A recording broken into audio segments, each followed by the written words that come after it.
Hi, everybody. I'm Sue Allen Clayton, founder of the Solopreneur Academy, and welcome to our masterclass for December. I am here with my dear friend Jillian Whitney from Launch for Life. Hello, Jillian. Thank you for joining us. Hello. I'm so happy to do this because Jillian has been working on a book launch for a Kindle product, and I have been writing a Kindle book. And we've both been sharing, I guess, experiences, some good, some bad. And so we're doing this, we're pre-recording it because both of us have run across things and we just want to share what our experience is. A lot of times you hear people say, oh, just write a Kindle book, take a blog post or dictate something, take a blog post, throw it up on Kindle, it'll take you 2 hours, it's a miracle. And we are here to say, not in our experience. It takes a village, and it takes planning. So yes. We're kind of giving everybody the tips that we wish we knew going back in our time machine. So we figured this would just be kind to get this information, especially too, because it's fresh in our brains. Absolutely. And so the way it's going to work, it's going to be just a casual conversation, but I'm going to share a little bit about the writing process and what it's like to write a Kindle book. And then Jillian's going to take over with the marketing and the uploading and what they've learned on Amazon. So I started writing a book just after the pandemic started. I had more than 100 blog posts in the Solopreneur Academy, and I thought it would just be a great project to pull out the best ones, rearrange them, and just share with people kind of some of the how-tos, because my blog posts are very actionable. And I spent maybe 2 months doing that, I guess. And then I decided, then it was ready to be edited. And that was at the beginning of July. And I was so excited. I really worked hard on this book. I thought it was great. I hired my son to be my editor. And my son is good at English and editing. We've worked together on some projects. He also has an MBA in entrepreneurship. So I knew that he could also look at some of the information just from another critical eye. So you need an editor, and I'm just going to talk a little bit about what kind of editors there are and then how I worked with my son. So the first type of editor is a developmental editor, and they look at the purpose of the book and the structure of the book and sort of the overarching goals, and are you achieving them?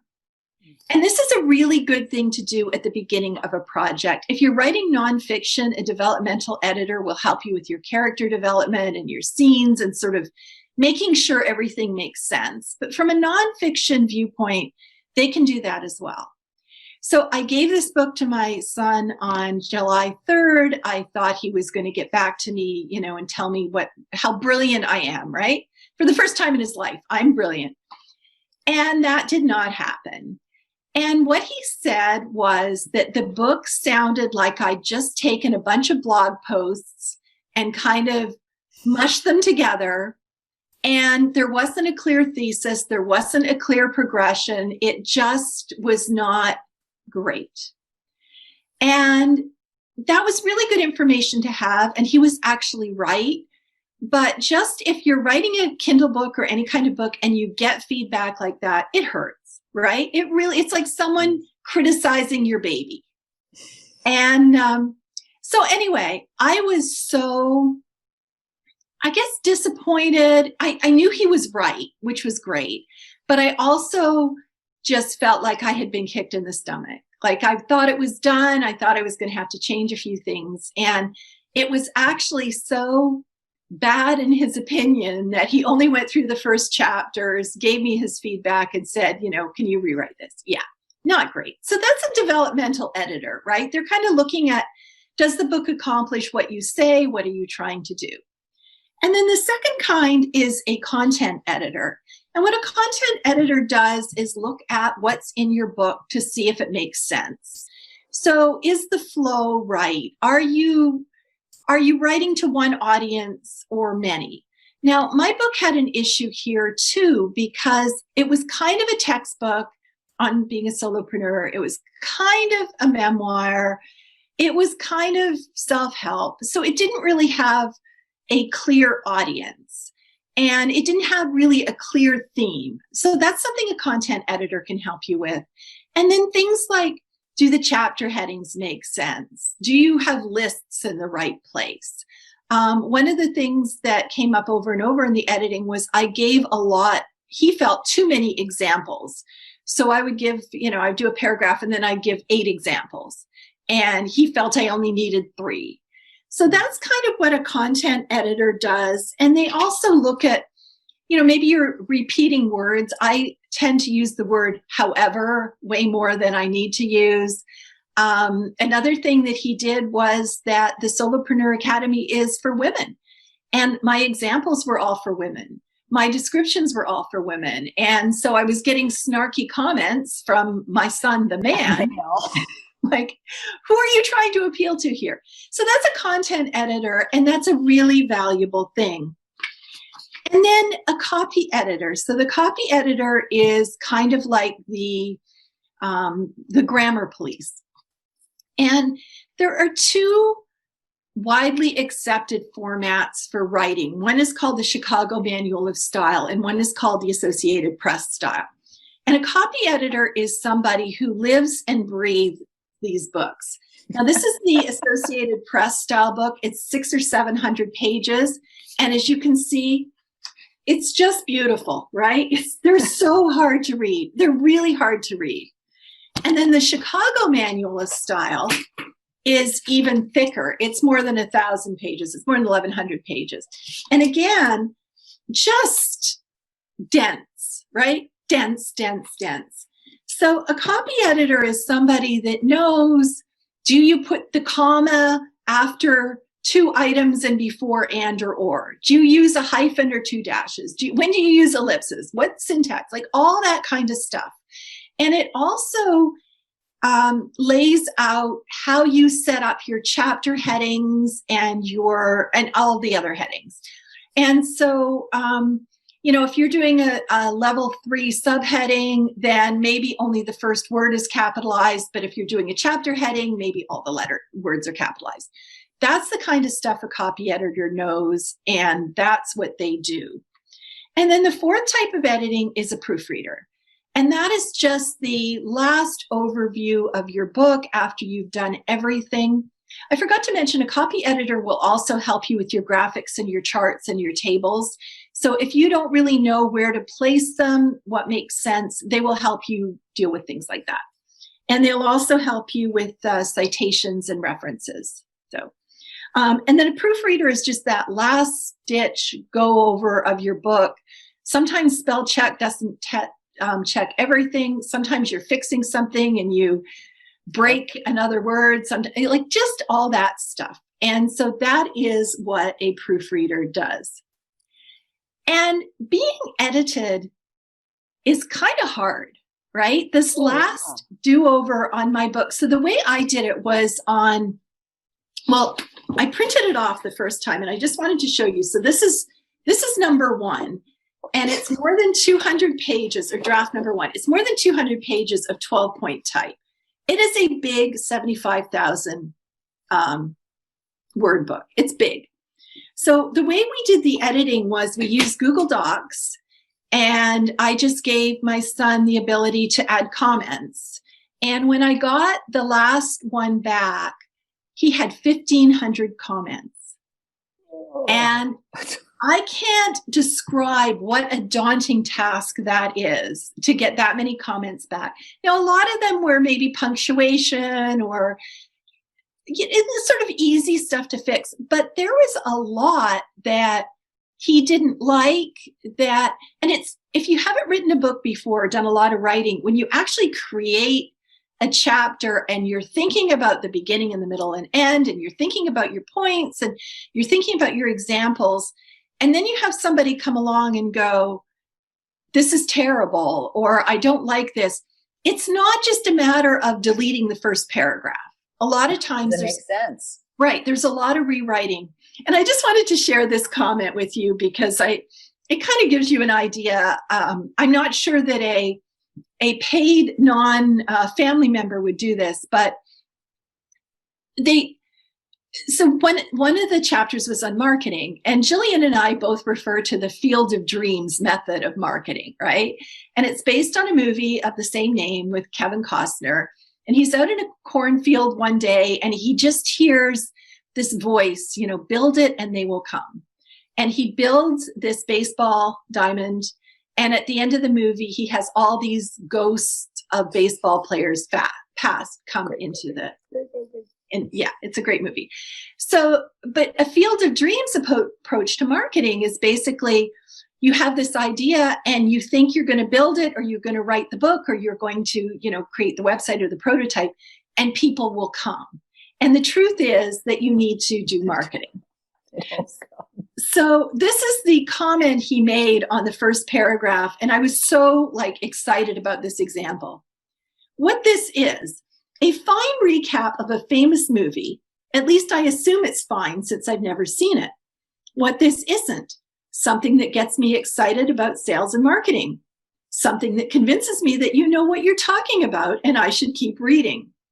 Something that mentions sales, marketing, or anything about being a solopreneur. So that's the kind of feedback you get when you write a book, right? And it hurts. But it makes it a better book. And of all the comments he gave me, 99.9% of them were on point. And so that's what an editor does. An editor makes it a better book. An editor gives you a fresh perspective. And sometimes those examples that we absolutely love actually take away from the book. So that's a long way of saying use an editor. The second thing I wanted to say is in terms of formatting. And I know Jillian will appreciate this when we get there, but take some time to understand styles. Do not write your book using Times Roman 12, and every time you get to a heading, you make it Times Roman 14 and bold it. Go into the style area of Google Docs or Microsoft Word, and it's very easy to do. It's just a matter of you kind of highlight it and you choose a style. But what that lets you do is a couple things. And when you give it over to the person, my book is being printed as well, so it's going to be laid out. When you give it over to the book designer, they can just go into the Adobe program and change the fonts, do whatever they need to do. Because when you're doing it manually, it's just adding an incredible amount of work for them. Someone's going to strip it later. Yeah. So style sheets are incredibly important. And like I said, we used comments just on a Google document. And then to keep track of things for me, if I wanted an example or wanted to reference a different chapter or something like that, I would just change the font color to red. And that way I could skim through. And then the other thing about a developmental editor, this one says, Dear Mom, but they will give you usually a report telling you what needs to be done. And so some of the little things, change this to a capital, we don't like a comma here, that's fine. But he had several suggestions of chapters that needed to change orders, chapters that needed to be combined, things that didn't quite make a lot of sense. So that's the kind of thing that they'll usually give you a document and you can just go through and kind of change things.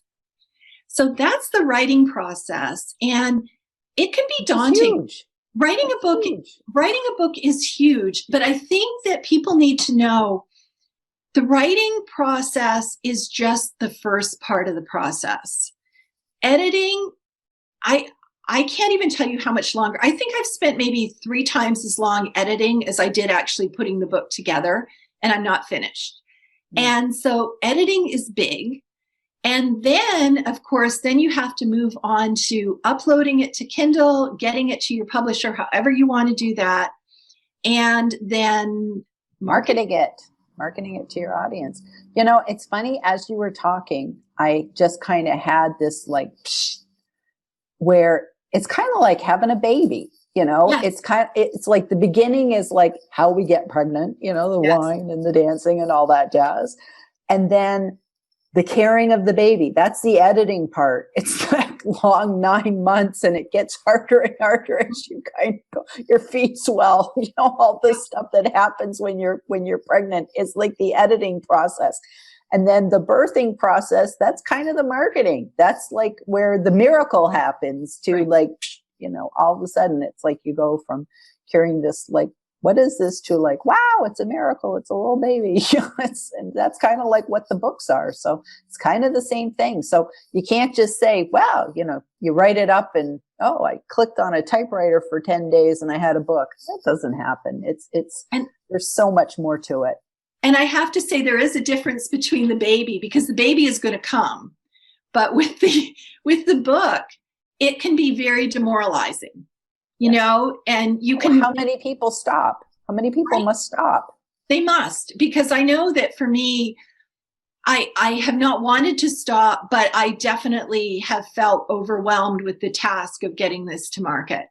So it is just, I don't think there is a quick write it in a weekend way that you can do this well. And I read a lot of Kindle books, and you can tell what book has been thrown together from a blog post and what books have really been thought out and shared. So true. And it's interesting. I got a free book the other day, like you're on people's mailing lists and they're like, oh, I'm, sending out my book and this and that. And it was actually about making Kindle books. So I went, okay, it's free. What the heck, right?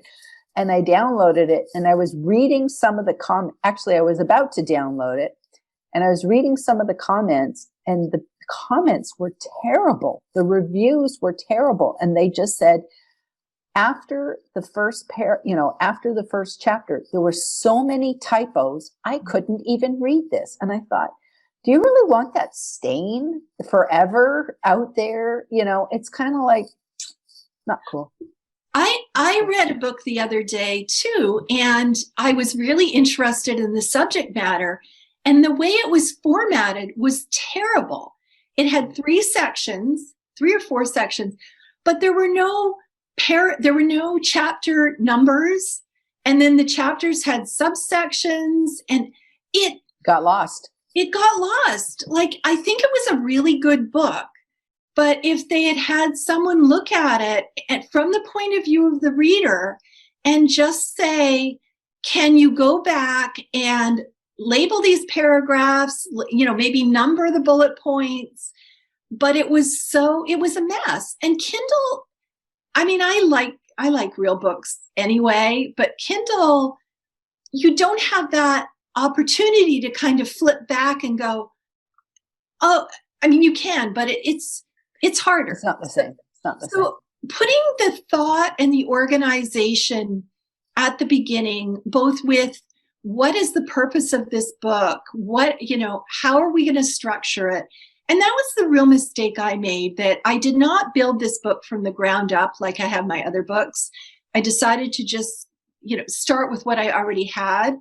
And in hindsight, that cost me a lot of time.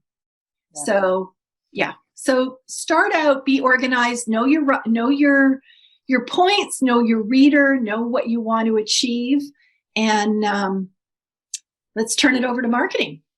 Okay. So you talked about being organized. So I just want to throw in sort of that intermediary thing of, as you're going through the writing phase, the editing phase, the document management, and that's my strength of my background from tech writing. Document management is so important so that you do stay on track of what version you're at. Because with one of my clients, everything was good to go until she had other people helping. So she wasn't doing it all herself. She had other people doing stuff. But then when it was finally in the PDF, the sort of early readers were looking at everything. There was chunks that were missing. And it was just like, now there's a scramble to get that. How did that happen? So it's like, you're like somewhere between revision 3 and revision 5, something happened and it got ripped out. And now you got to throw it back. But then, like you said, if you have this team of editors where you have your developmental and your copy and your proofreading, well, then technically you really should go back to the beginning again to see, does this make sense? Maybe not so much the developmental, but at least the copy reader, the copywriter and the copy editor and the looking for the typos, because you could have just added in stuff and, made a mess. So those are just really important things. Document management is so important. So at this point, we're going to just say you have your final manuscript. It's been through your editor, your 4 editors. It's good to go. You've got everything you want and you're ready to upload it to Amazon. And there's all sorts of great tools. People range from using just Microsoft Word to I like Scrivener, but it's kind of one of those things where you have to kind of like really stay on top of it. So I'm having to go back and learn Scrivener myself. But there's so many tools that you can use. But essentially, you get to a point where you upload it to Amazon. It's a Kindle book. And now you can either just release it and have crickets. And I know a lot of people that have done that. I recently met somebody on LinkedIn who wrote a really, really good book and it only had like 2 reviews. And we are living in a time of social proof and reviews are really, really important. So there's some things that you can do when you are getting ready to launch a book to put you in a better position. And that's when you call in marketers like me. And one of the things is before you even upload your book, you want to figure out what categories your book should be in. That is crucial. And sometimes, you have to really think about, is there even a market for this book? You could have the best book in the world, but if nobody's really looking for it, that's something to think about. But anyways, going back to categories, you want to find categories for your book so that people could be typing something in or browsing. Because nowadays, it's COVID. We're not browsing in bookstores. We're browsing through Amazon. And people, they will type keywords into Amazon, but sometimes they will click through categories. And so you want to find a good category for your book to reside in. And the nice thing about Amazon is you don't have to pick just one.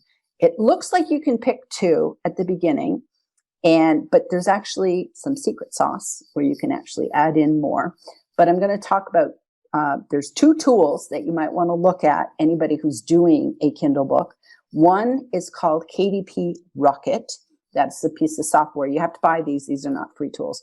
But Kdp Rocket is really good because it allows you to have keywords, find keywords, and it also allows you to find categories where you can see, number one, how much money are people making in this category? So it gives you an idea of even what you should be pricing your book at. If you find that like you're writing a book about crocheting, I don't know, hats for cats or something like that, and you're going to make your book, $10.99, and you find out all the other books are $3.99, you might want to rethink it. So it helps you with pricing.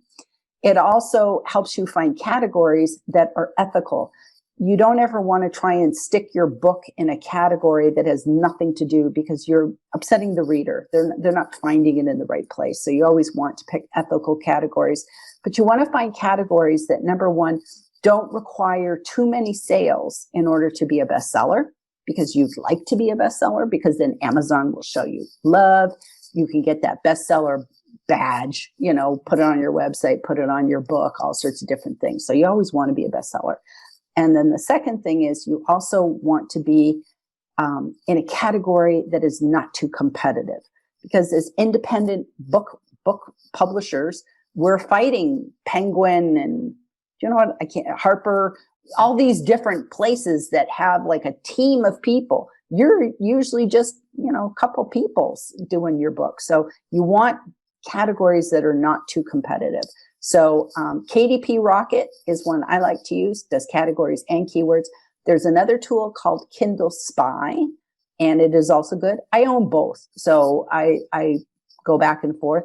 I just find Kdp Rocket easier to use. I keep forgetting how to use Kdp Spy. It's just, I can't keep it in my head.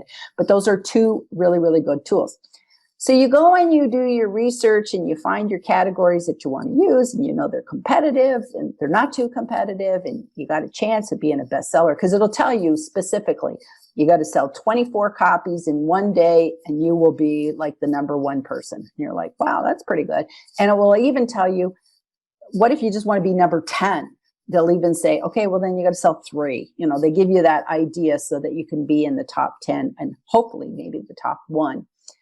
So then you have your categories and you're setting everything up in Kindle, and you go to put your categories in and they don't exist. And you're like, what the heck? I did all this research. What do I do? Because the categories Kindle gives you are garbage. They're so general. And you're just like, okay, great. I'm never going to compete here. I don't even know how I'm going to do. This is the secret sauce. At the bottom of the Kindle page, if you kind of scroll your mouse down, you'll see Get Customer Support in KDP.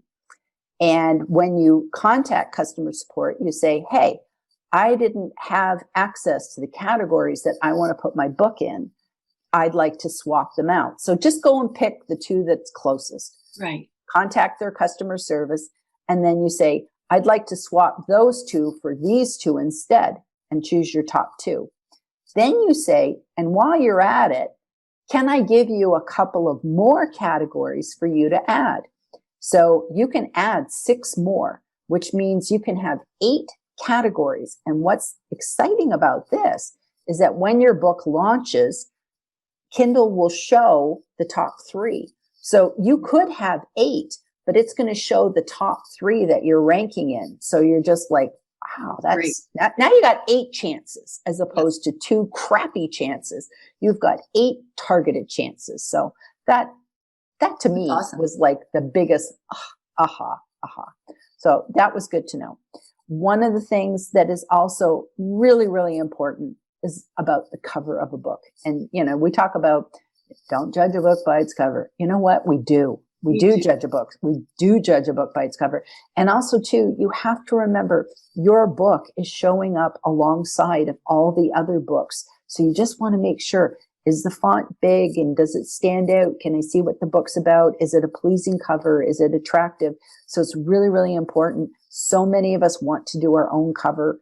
You know, we have Canva and we think we can and this and that. Really get a professional. I know you've had a professional do your covers. Your covers are gorgeous. So just remember that is so important because people do judge it, and it's eye candy. It's eye candy. And also, we're looking at it a lot of times, you know, we're scrolling on our phone. So the old covers were meant for you to go to Barnes and Noble and you know, it didn't matter really what the font size was or the color because you're touching it, you're opening it, you're reading the back. Now we're used to scrolling and scanning, and those little, you know, it might look pleasing to you. Like, I don't really like the look of covers where it's all words, right? But that's what we get now because the little tiny fonts, you just can't read on your phone. You can't. And you need good contrast. And like, it's really, I've had them done on Fiverr. When I started, I think it was $5 for a cover and then a tip. Now the person I use charges $20. But it's so worth it. Nothing. If you think about it, that's nothing. Yeah. It's nothing. Yeah. It's nothing. So covers are important. And also too, social proof is so important. You have to have reviews or else people are like, what's wrong with this book? It's just our natural thing. I know when I go to buy anything on Amazon, the first thing I look at is who else has reviewed it. If there's only 4 reviews for a webcam versus like 3,000, I'm going to buy the one with 3,000. It's just, we trust our peers, and other Amazon customers are peers. So we do trust what other people have to say. So my marketing tip for getting reviews, you want to get your reviews before you actually launch the book. And you're just like, wow, how does that work? So what you can do is you can give a pre-release of your book to other people. And that's best done as a PDF. Don't send them to Kindle. You want them to actually have read your book, or at least a portion. You know, your book is large. So it's possible that people would say, I don't have I can't do this all in a week or something like that. But you can say to them, go through it, read a couple chapters, get a feel for the book. You know, it's not a novel, so you don't have to read to the very end and get the cliffhanger. With a nonfiction book, you can kind of browse, you can read a chapter here and there, and you can really get a feel for the book. So If you give people a PDF in advance, you ask them to be part of your early reader team. And you can, send out an email to your email list if you have a good size email list, or your friends, or just anybody that you know of, your colleagues, or, get a bunch of people on LinkedIn. It doesn't really matter who you target. Just ask them, would you be willing to read my book? Give it to them a week in advance, give them a PDF copy, and then walk them through how to give a review. Because you know what? Most people don't know how. They don't even know how. Like, they don't know, well, what do I do? You have to say, right, go to the page, click here, do this, do that. And there's all these things. Like, first of all, you have to have bought the book. You can't read a book unless you've bought it. So we'll talk about how to help them in a second. But also, too, you have to have your own Amazon account, and you have to have purchased $50 worth of products within the last year. So you have to have an active Amazon account. And this is Amazon just trying to stop people from gaming the system of like, oh, I'll get a bunch of reviews by getting a bunch of people in another country to all sign up for Amazon and write a great review. Amazon's just trying to make it ethical. And I appreciate that. I do too. I have to say, when I wrote my first book back in 2013, I was not as knowledgeable as I am now. And I thought, oh, I'll just go on and post reviews. And I made up like Google accounts for my pets. And nope. Nope. They want, and sometimes they don't even, you do legitimate reviews and they don't accept them. Oh, and it's heartbreaking. I know that happened to my sister. She wrote a review the other day and it got bounced. And she was like, she sent me the email. She says, I don't even understand why they bounced me. And she had, of course, a valid Kindle account. She had bought everything. They said that she had not used appropriate language. And she was just like, I have no idea what I did wrong. And I read it. I had no idea either. But the crazy thing is there's no way to appeal. You can't rewrite the review. You're out. It's like there's no 3 strikes. It's 1 strike. You're done. No more reviews on that particular item. And that was kind of like, that's a little brutal. So I didn't think that was fair. So you have to be careful about how you write reviews. You're not reviewing the people. So it's like if I was to go review your book, Sue, I couldn't say, Sue's a great gal. I've known her for 10 years and she's fun and we have great webcasts and blah, blah, blah. I have to talk about your book and what was the insights that I gained from your book? Why would I recommend it to other people? I have to be specific about the book and not the author. So that's something that's really important. And also to help your early readers understand how to write reviews. Just give them some tips about, you want to talk about this, you want to keep it formal. Don't mention, oh, I just love that person, stick to the book, make it formal, yada, yada, yada.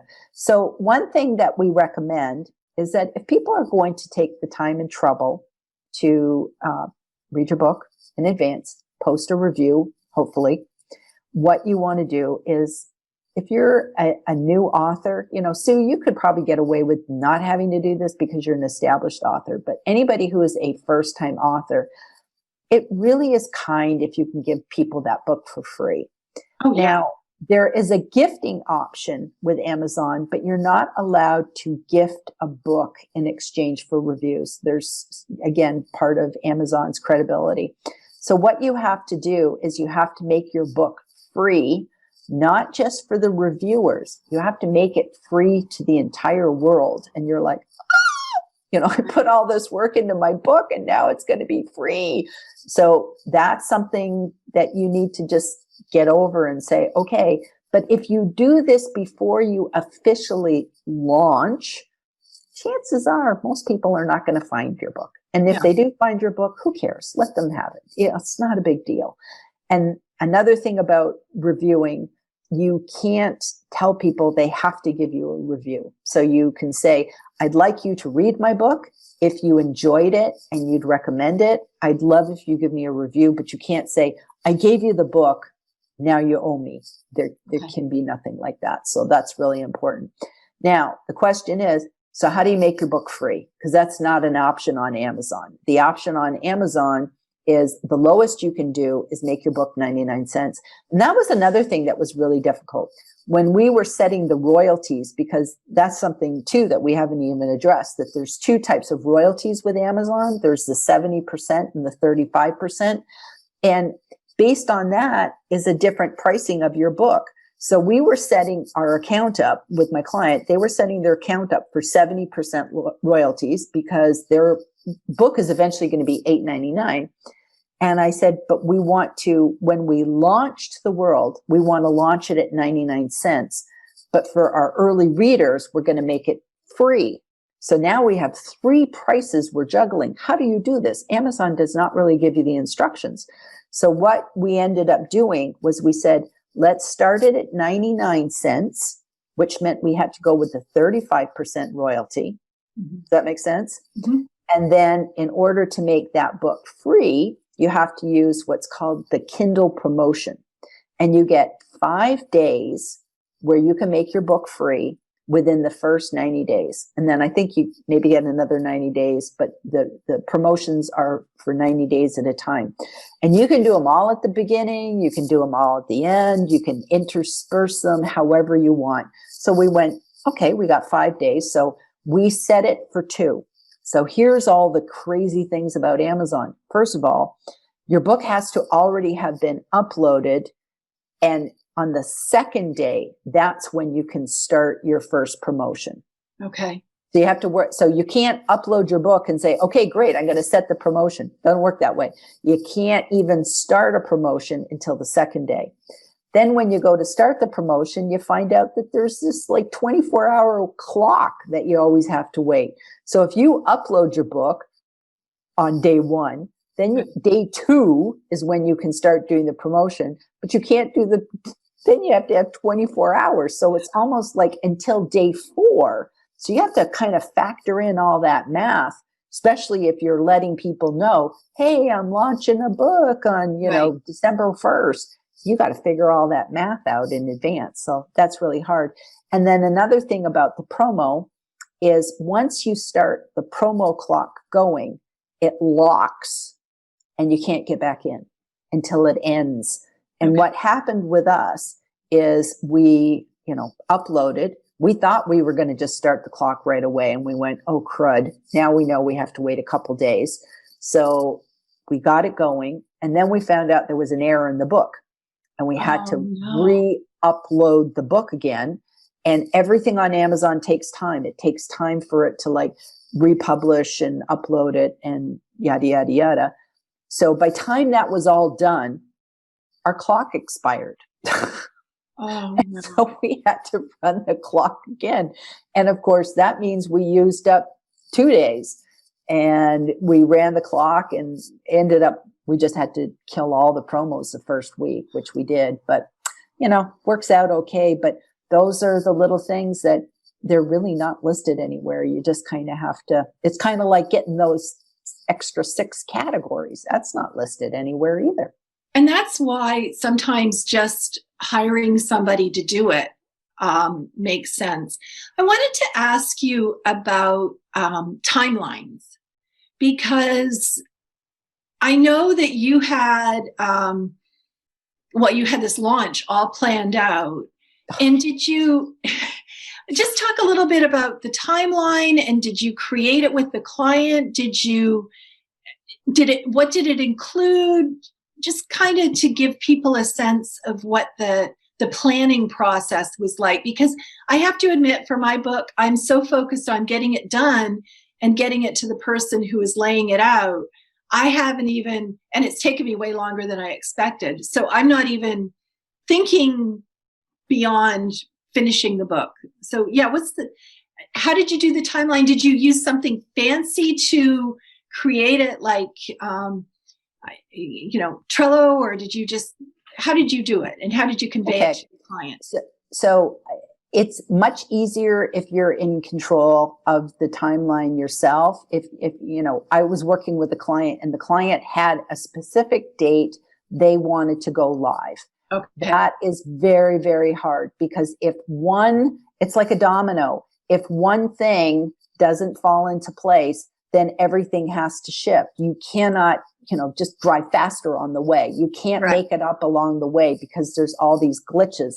And this was our first time. So it was really hard and we did not meet the timeline. So basically the thing to think about is, number one, you have a 30-day window with Amazon. So this is really important to keep in mind with when you are ready to go.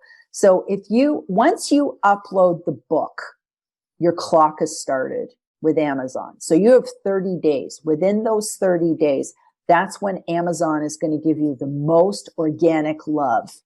And that's when you want to try and get to be a bestseller or a best new release.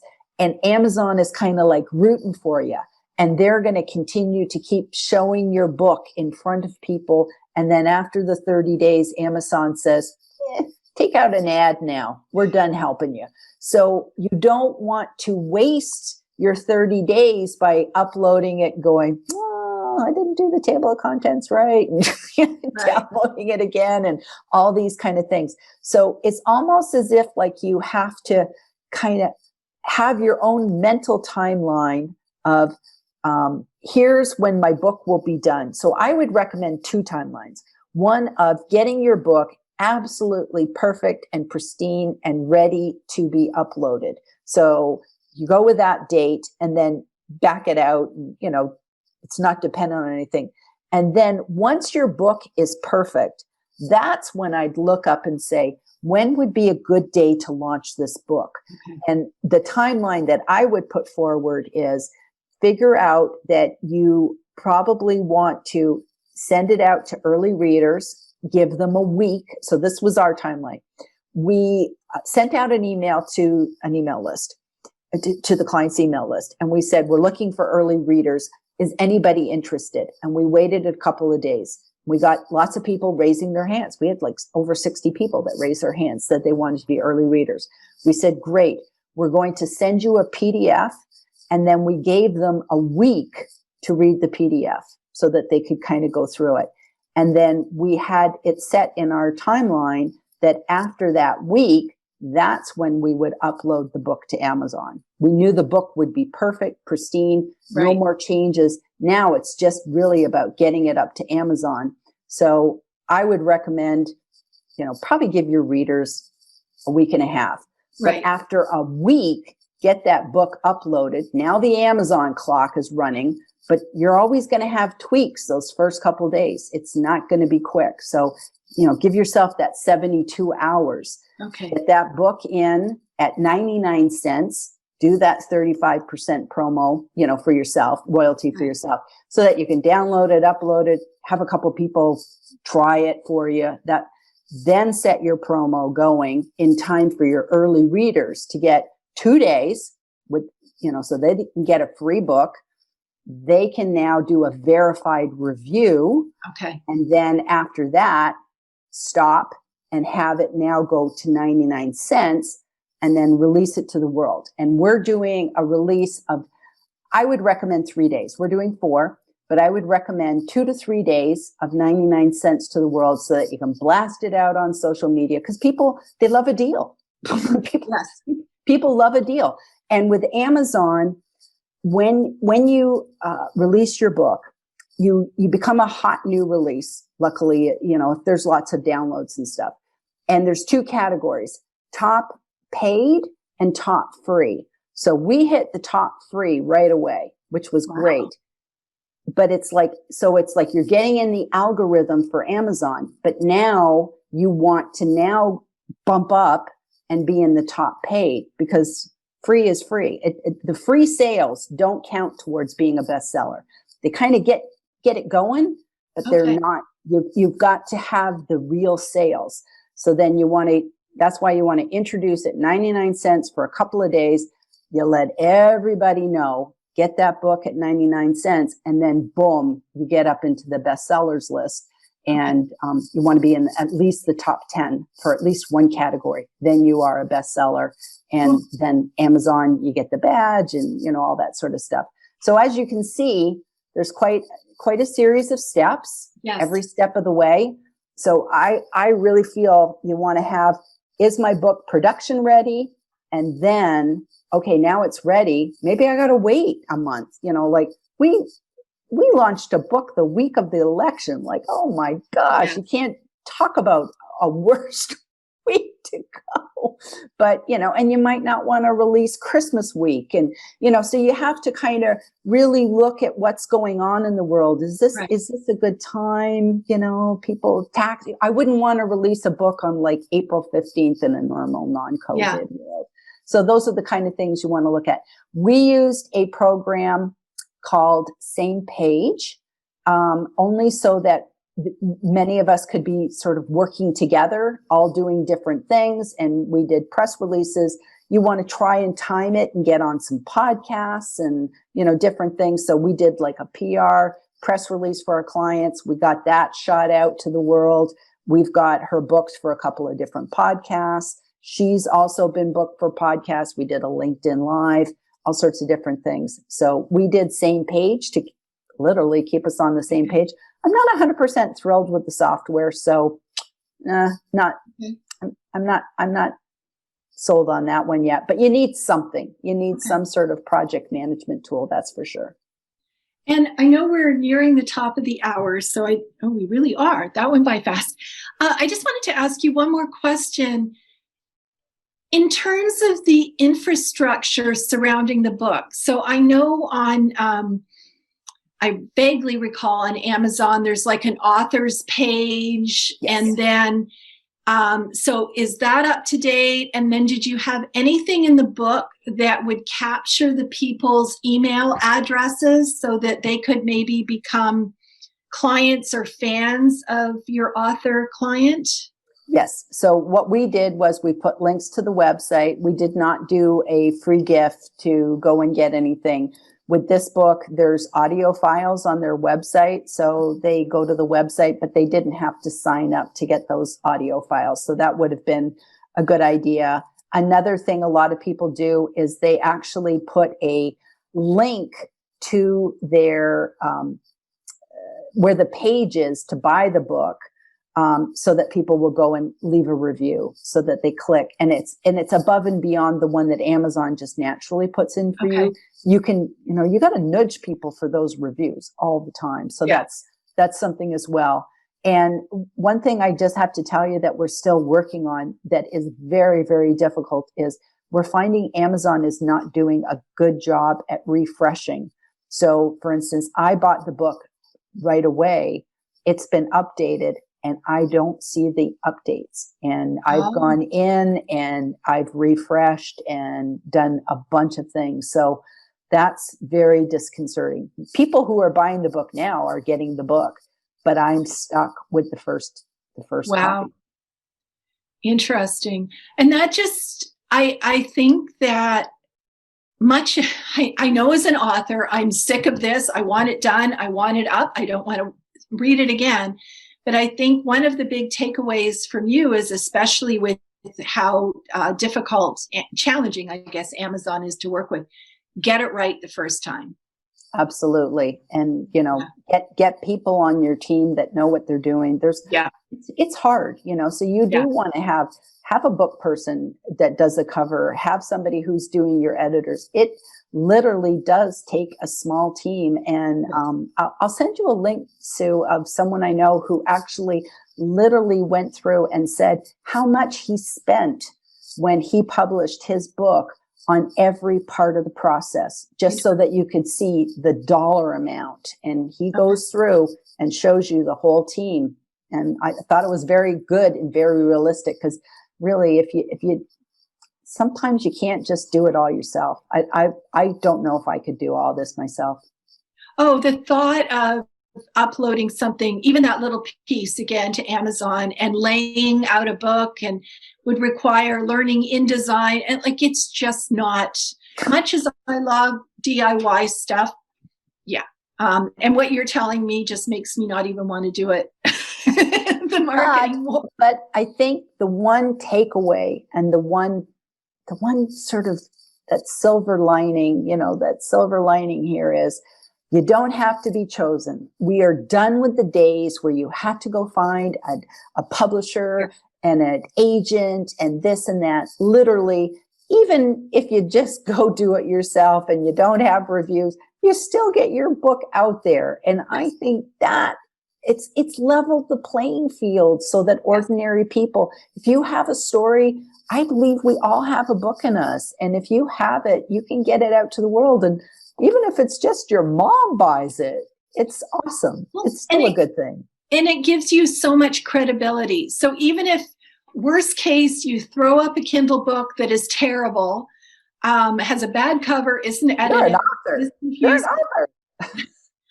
But you know, when at the bottom, when you send an email to a new client, you can say author of and have a link. That's right. So, yeah. And you can always go back and have a review drive. Like you could go, there's many things that you can do to go back. And, you know, even if you published a book, you know, a year ago, you can still go back and say, okay, how can I remarket this book? So it's not like a one and done, like, oh, if I don't do it right in the beginning, I'll never get it right. No, you can still go back and do it. And one secret thing that we did was, with this book, we did a trailer. We did a book trailer. And that's also a really cool thing, especially if you put it on YouTube, because if you put it on YouTube, then it gets on Google. That's a good idea. So much. Thank you, Jillian. I am just so impressed with the amount of work that is done behind the scenes. And I think it's really exciting. I think it's so exciting for all of us to have this opportunity. I keep looking at your sweet little pup in the background.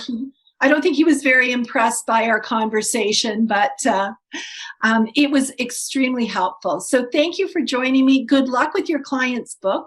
And I'll have this in the membership site, but I'm going to use a lot of what you've told me to market my book when I get there. So awesome. Thank you for being with us, Jillian. Bye-bye. Okay. Good luck. Bye.